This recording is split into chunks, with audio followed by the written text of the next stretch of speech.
our discussion in this particular lecture with the liberal perspective. In fact, the liberal perspective is perhaps the most important perspective which we experience in our daily life. Because although we quite often use the expression modern state, but the modern state as we experience it in our daily life, the modern state which we encounter in our daily life, this modern state, for instance in India, well, this modern state is primarily the liberal state. Now, what exactly is the liberal understanding of this state, or what exactly is meant by the liberal variant of the modern state? The question becomes particularly important because this liberal perspective itself actually is not a homogeneous understanding. This liberal perspective has undergone many changes. This liberal perspective has witnessed many shifts, and therefore this liberal perspective we have to understand, we have to appreciate in the form of or in the light of the contending issues, in the light of the varieties, in the light of the variations which come under the general rubric, the liberal perspective. Now, how did the liberal state emerge? We have already seen, especially in our last lecture, that the modern state actually emerged out of the absolute state. Now, the liberal state or the liberal understanding or the liberal perspective, it was actually a response to the absolute state. The absolute state, you will remember, it witnessed the rise of monarchical absolutism. And this monarchical absolutism at the same time witnessed, in fact, this happened when the age of feudalism was gradually coming to a close. Now, this monarchical absolutism witnessed on the one hand the rise of monarchy, the concentration of power in the hands of the monarch, and the birth of a very powerful, mighty state. Simultaneously, it also witnessed the rise of a new commercial class, which actually wanted the end of feudalism, which also demanded the rise of a powerful state, which will be dominated by one single sovereign. Now, what happened was, and this actually went into the making of the liberal state, what happened was that this new commercial class, it eventually felt that this very powerful, mighty, absolute state was posing a threat to its own interests. That is, this new commercial class, it felt that two things are necessary in its own interest. First, a kind of understanding is necessary, a kind of perspective is required, which would cut down, which would curb the authority of this absolute state or the authority of absolute monarchy. This is one. The other was free play of their commercial and business activities.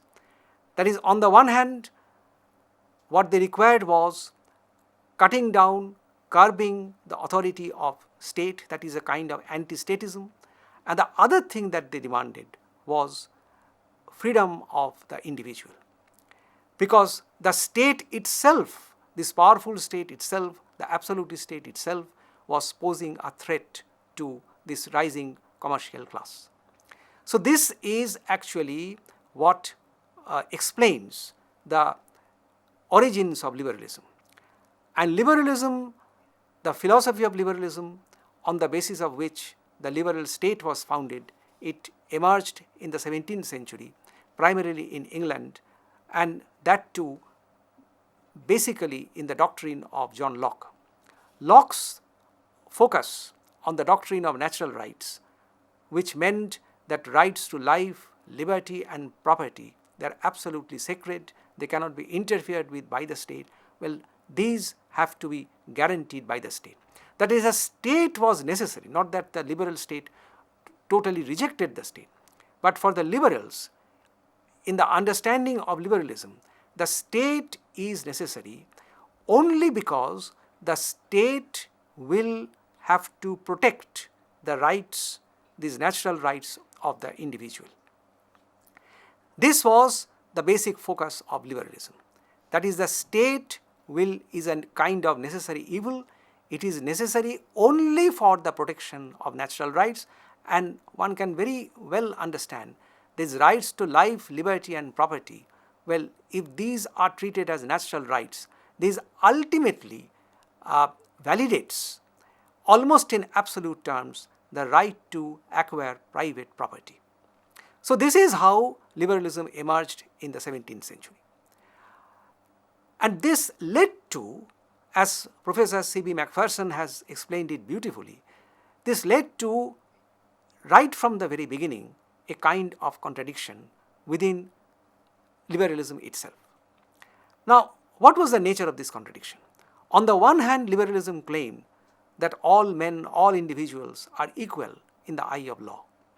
But since the individuals were placed not evenly in society, since some people were rich, some people were poor, and obviously the propertied class constitute the minority, the property-less class constitute the majority, so that led eventually to inequality.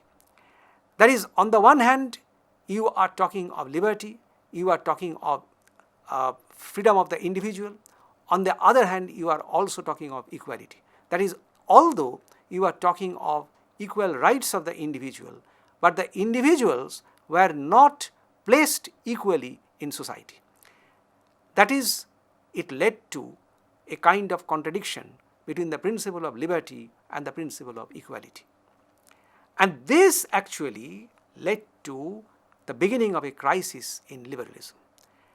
Because as the liberal doctrine consolidated itself, it began in 17th century and then it developed throughout the 18th century and it reached a climax in the 19th century. So within a space of say 200 years, by the middle of the 19th century, liberalism reached a sort of crisis. Now what was the crisis all about? The crisis refers to the growing inequality, and as against inequality, what happened in England, in France and in many other countries of Europe, that is social protest, agitation, strike movements, etc. Because people gradually began to feel that they were victims of market. They were victims of forces unleashed by market.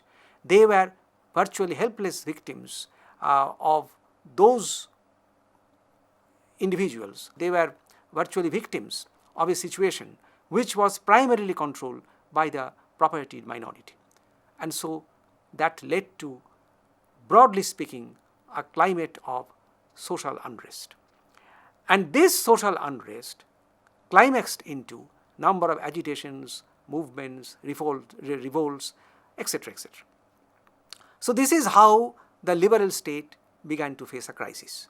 By the middle of the 19th century, so it began to be appreciated, it began to be felt by a number of theories on different levels that this doctrine of liberalism, which originally proclaimed the idea of a minimalist state, that is, the state's intervention will be minimum, that is, the state will not interfere with the natural rights of the individual. Well, this kind of doctrine will not do. This doctrine requires revision. And this revision actually originated at two levels. And these two levels we have to understand primarily with reference to the 19th century. On one level, in England, they developed the idea of the theory or the philosophy of utilitarianism. Utilitarianism, it was associated with two very leading theorists or philosophers of England. One was Jeremy Bentham, the other was John Stuart Mill. Now, they actually revised and thereby questioned the doctrine of natural rights. In place of natural rights, which had its focus exclusively on the individual, the utilitarians, they proclaimed, they argued that no, individual is not our point of departure. The individual and his rights, they do not constitute our reference point. What they argued was this, and that in fact was the theme, that was the motto of utilitarianism, that is greatest good of the greatest number. That is a policy, whether it will be acceptable or not, even if it is a policy that is initiated by the state.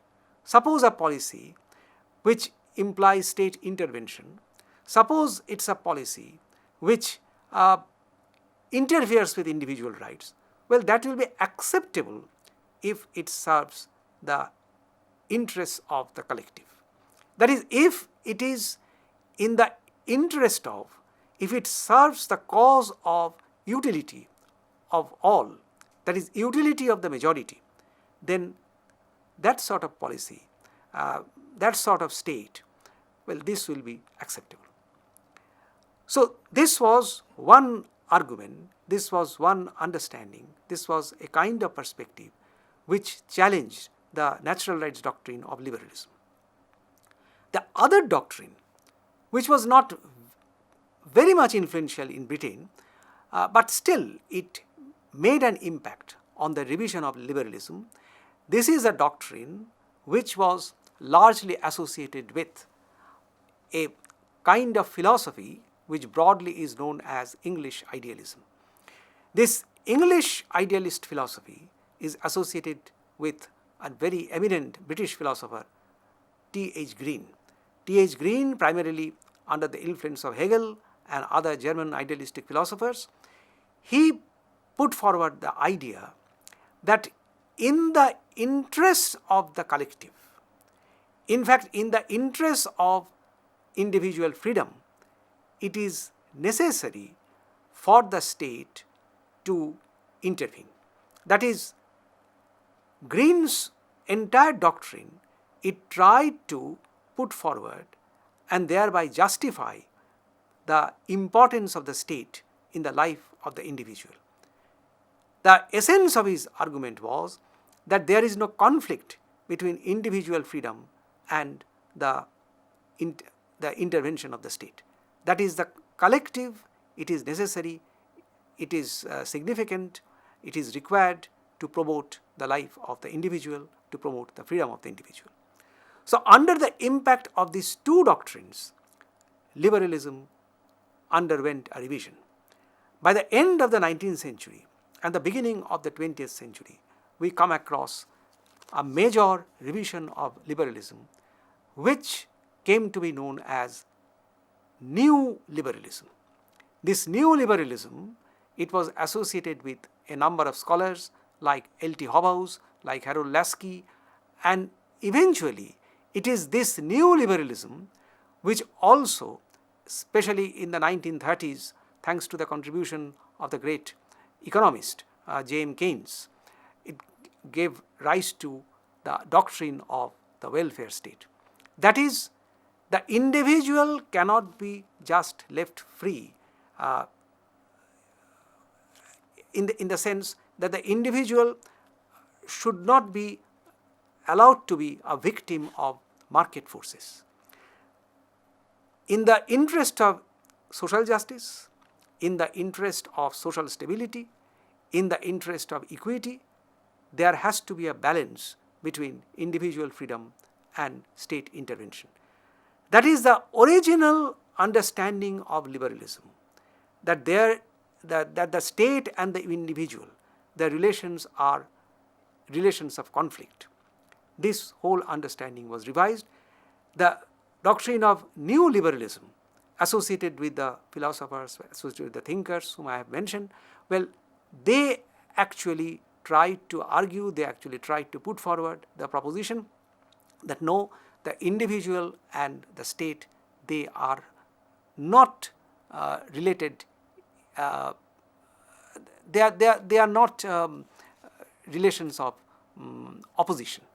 That is, they are not conflicting so far as these two entities are concerned.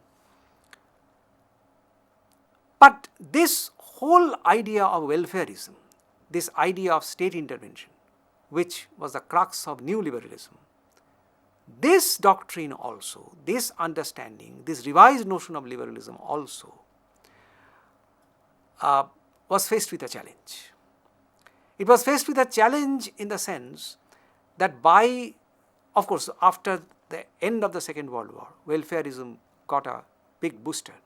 In fact, in a number of countries of Europe, in Britain, say in France, in Germany, in the Scandinavian countries, the welfarist model became quite popular. But by 1970s, particularly in the sense that by the time of the late 1970s and the beginning of the 1980s, this notion of new liberalism, it came under attack. It began to be felt, it began to be argued by a number of people that the welfarist state, it ultimately did not deliver the goods. It did not deliver the goods because the welfarist model had given rise to a very big, monstrous state, all right. It gave rise to bureaucracy, all right. It gave rise to corruption, all right. But it could not solve the problem of unemployment. It could not solve the problem of economic growth. And therefore, this state has got to be downsized.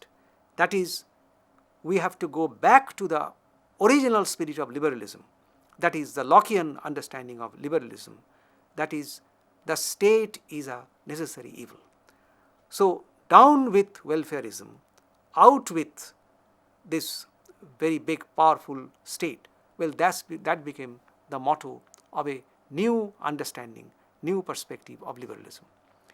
This new notion of liberalism specially got a booster with the coming to power in the 1980s of Margaret Thatcher in Britain, Donald Reagan in the United States. So, primarily because of the policies they pursued, primarily because of the failure of the welfare state in a number of fields, what happened was that by the beginning of the 1980s, the end of the 1970s, we come across a new variety of liberalism which came to be known as neo-liberalism. And these two terms are actually not identical. One is new liberalism, which was associated with the first revision of liberalism, and this is neoliberalism, which is the second revision of liberalism. Neoliberalism primarily tried to resurrect, it tried to revive, as I have already mentioned, the original spirit of liberalism. That is, it tried to proclaim the idea of a minimalist state, and it primarily tried to espouse the idea of individual freedom to the exclusion of the state.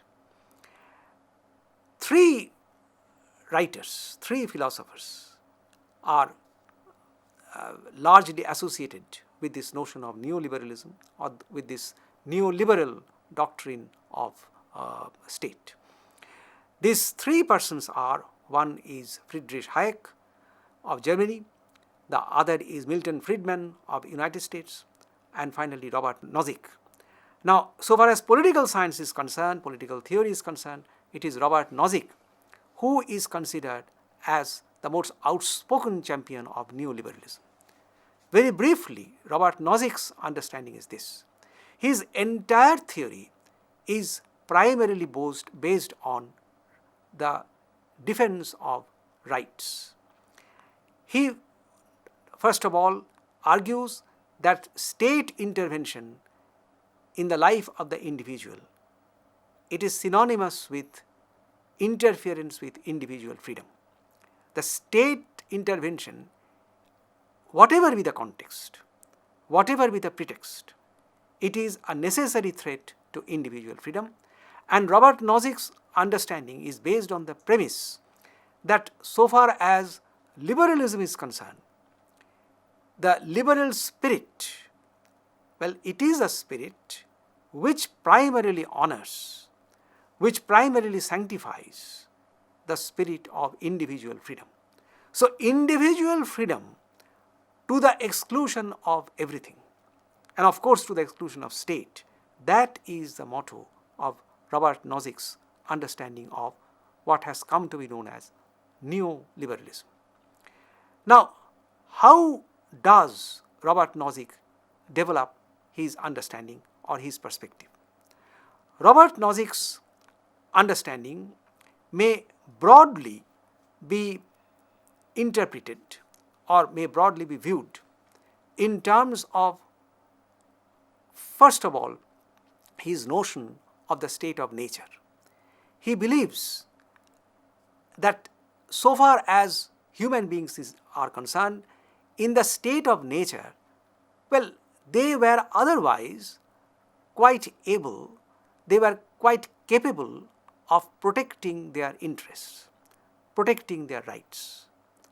But without an agency, without a kind of institution, a sort of supervisory institution, if every individual looks for a private agency to honor, to defend, to protect their rights, that may lead to clash of the protective agencies. So, Robert Nozick's central understanding is this, that in the state of nature, people are primarily concerned with protection, defense of their rights, and for protection, for defense of their rights, well, these individuals look for a protective agency. But since there were multiple agencies, so you required ultimately a sort of coordinating agency, and that is why you required the state. That is, the state is necessary in order to safeguard, in order to protect, in order to ensure your enjoyment of rights. You can very well sense, you can very well guess that this is the original spirit of liberalism. That is, it is very close to Locke's understanding of natural rights, that rights are sacred, rights are absolute, rights are inviolable. And therefore, what you require is, what your agenda is, that how your rights can be safely protected. And for that, you require an agency. So, the state is nothing but simply a protective agency which is required for protection of individuals' rights. This is the main thesis of Robert Nozick. Then, Robert Nozick argues that so far as individuals' enjoyment of rights, well, this is concerned, you have to found your rights, or say you have to formulate your rights primarily on the basis of two principles of justice. Now, what are these two principles of justice? The first principle of justice is the principle of acquisition. Now, what is meant by this principle of acquisition?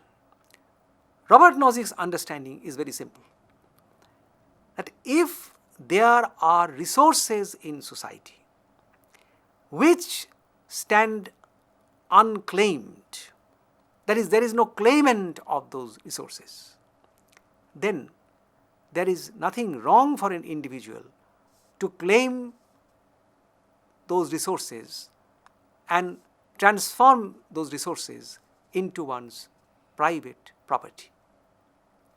That is, unclaimed resources, these can be claimed by an individual and thereby it can be transformed into private property.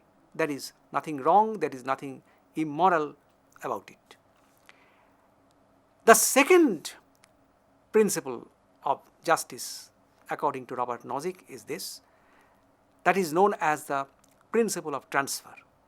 The principle of transfer means, according to Robert Nozick, that by virtue of a contract with another individual, if I acquire something, not of course through fraud, not of course through dishonest means, but simply with the help of or by virtue of a private contract.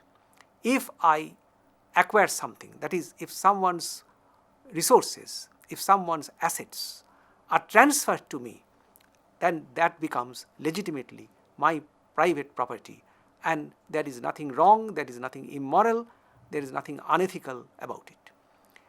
So one can guess that Robert Nozick's entire understanding is property oriented, and this is known as the typical manifestation of neoliberalism.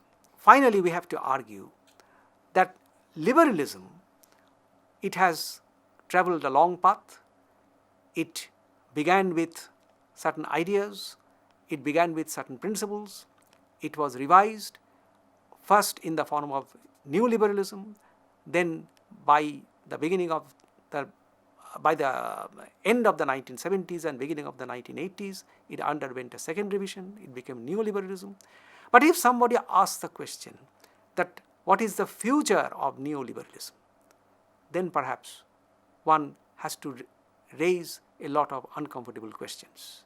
I am not going into those details, but simply I would argue that if one looks at the world today, the kind of recession, the kind of crisis that Europe is facing, the world is facing, we have to remember that is primarily the result of these neoliberal policies which are being pursued by the major powers of the world. And neoliberalism, it has led to social unrest, it has led to crisis, it has led to recession, it is leading to agitations. So, what exactly is the future of neoliberalism? That question we of course have to examine, and we have to wait perhaps for a longer period to get the right answer, the exact answer to this question. Thank you.